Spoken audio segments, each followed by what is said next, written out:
Oke semua, sebelumnya salam kenal. Gua Sultan Wijaya. Kita dari channel Buyar.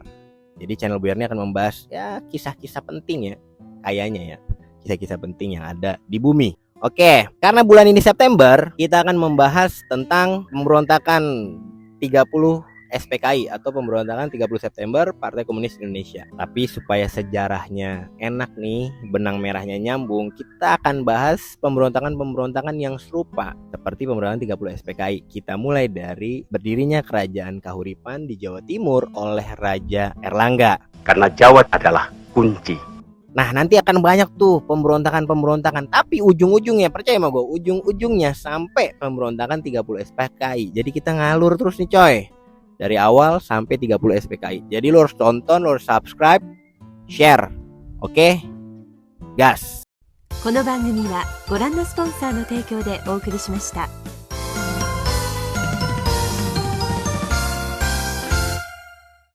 Raja Erlangga membangun Kerajaan Kahuripan ini berdasarkan kerajaan sebelumnya, itu Kerajaan Medang. Pada tahun kurang lebih 1019 Masehi, Raja Erlangga membangun Kerajaan Kahuripan. Di masa Kerajaan Kahuripan ini, Raja Erlangga banyak nih melakukan penaklukan-penaklukan ke kota-kota lain, hingga bahkan sampai ke Bali. Jadi cukup besar tuh Kerajaan Kahuripan, Jawa Timur, Bali, hampir ke Jawa Tengah. Tetapi ada kejadian yang membuat Raja Erlangga harus segera memberikan tongkat kepemimpinan atau menurunkan mahkotanya ke anaknya. Nah, anaknya yang akan menerima selanjutnya adalah anak tertua ya, tapi seorang cewek, putri dia, bernama Sangramawijaya Tunggadewi. Nah, tapi putri Raja Erlangga ini gak begitu pengen dia mimpin Kerajaan Kahuripan. Kenapa? Karena Sanggrama ini lebih senang mengikuti ajaran-ajaran agama di masa itu ya. Di masa itu agama yang mayoritas memang adalah Hindu Buddha. Akhirnya Sangramawijaya lebih banyak mengikuti ajaran-ajaran agama, dan dia akhirnya mendapatkan gelar Dewi Kilisuci. Nah, alhasil karena putri tertuanya Raja Erlangga nggak mau nih jadi Raja Kahuripan, akhirnya Raja Erlangga nih bingung. Karena kenapa? Karena adik-adiknya Sangradewi ini semuanya cowok, dan mereka nih hampir seumuran gitu ya. Karena kekhawatiran Raja Erlangga akan terjadi perang saudara di antara mereka, masuklah banyak nasihat-nasihat dari para penasihat Raja Erlangga nih. Mereka memberikan saran untuk Raja Erlangga membelah atau memecah Kerajaan Kahuripan menjadi dua, agar tidak ada perang saudara nantinya. Mendengar itu, Raja Erlangga setuju. Akhirnya Kerajaan Kahuripan ini pecah menjadi dua. Yang pertama itu di barat, bagian barat itu menjadi Kerajaan Panjalu, dan di timur menjadi Kerajaan Jenggala. Masing-masing dipimpin oleh putra dari Raja Erlangga itu sendiri. Nah, kita nggak akan bahas Jenggalanya nih. Kenapa? Kita akan fokus ke Panjalunya, karena alur ceritanya memang akan lebih kuat di Kerajaan Panjalu. Oke, Kerajaan Panjalu yang pertama setelah Raja Erlangga itu adalah Samarawijaya, yang mendapatkan tongkat kepemimpinan dari Raja Erlangga yang pertama. Tapi di masa Samarawijaya ini nggak gitu banyak kejadian penting, karena ya masih awal perpindahan pemimpinan ya. Lalu dilanjutkan oleh penerus berikutnya adalah Sri Jitendra Wijaya, juga nggak gitu banyak kejadian-kejadian penting. Berikutnya dilanjutkan oleh penerusnya, yaitu Sri Bameswara. Nah, di Sri Bameswara lumayan lah. Di zaman Raja Sri Bameswara, dia meninggalkan cukup banyak prasasti. Yang tercatat itu sekitar 10 prasasti. Salah satunya ada Prasasti Geneng, Prasasti Tuban, ada Tangkilan, ada Karangrejo, dan lain-lain. Banyak lah. Di zaman Bameswara diserahkan kepemimpinan oleh sosok yang sangat amat familiar. Mungkin namanya umum lah, kalian dengar, yaitu adalah Sri Jayabaya atau Raja Jayabaya. Kita akan fokus di Raja Jayabaya. Kenapa? Karena di zaman Raja Jayabaya ini adalah masa-masa kejayaan Kerajaan Panjalu. Kita masuk ke Raja Jayabaya. Nah, Raja Jayabaya ini memimpin Panjalu itu di tahun 1135 sampai dengan 1159. Salah satu kejadian penting di masa Pangeran Jayabaya atau Raja Jayabaya adalah penaklukan Jenggala. Nah, Jenggala ini kan tadi kerajaan yang dibelah dua, tadi kan Panjalu dan Jenggala. Nah, di zaman Jayabaya Jenggala ini ditaklukkan sehingga jadi satu mereka semua, menjadi Kerajaan Kediri aja atau Kerajaan Panjalu aja. Jenggala takluk di masa Jayabaya, sehingga ini menentukan bahwa kepemimpinan tunggal di Jawa Timur pada saat itu dipegang oleh Kerajaan Kadiri, oleh Raja Jayabaya. Oke. Jayabaya memiliki beberapa istri atau permaisuri. Cuman yang paling terkenal yaitu ada permaisuri yang pertama bernama Jaya Amijaya.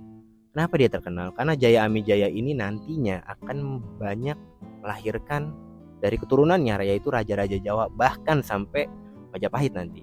Itu dari permaisuri Jaya Amijaya. Oke, yang selanjutnya permaisuri Dewi Pramesti.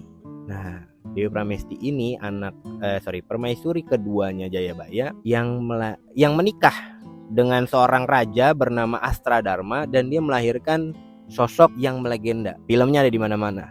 Siapa dia? Angling Dharma.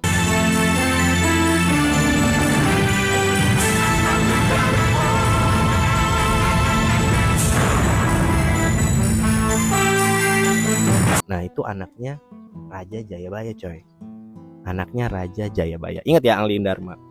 Oke, setelah Raja Jayabaya memimpin dengan kejayaan yang begitu megah, penaklukan di mana-mana, dilanjutkan oleh raja berikutnya yaitu Sarmeswara.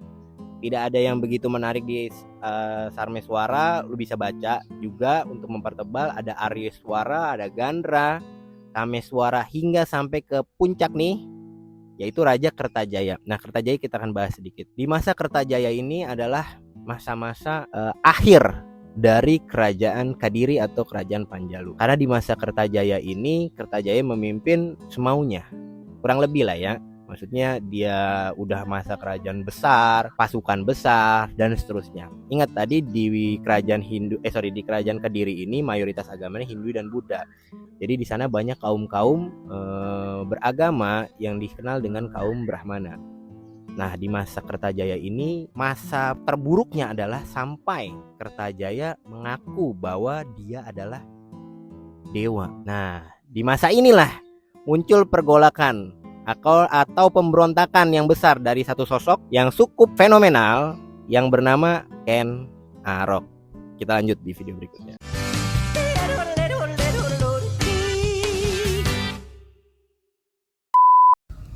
Oke, jadi akan ditaklukkan oleh sosok yang fenomenal. Ulang. Oke. Jadi akan ditaklukkan oleh sosok yang cukup fenomenal bernama Ken Arok. Ulang. Biadab. Terus tahan. Ada prestasi Tugan anjing. Masuk masuk. Oke.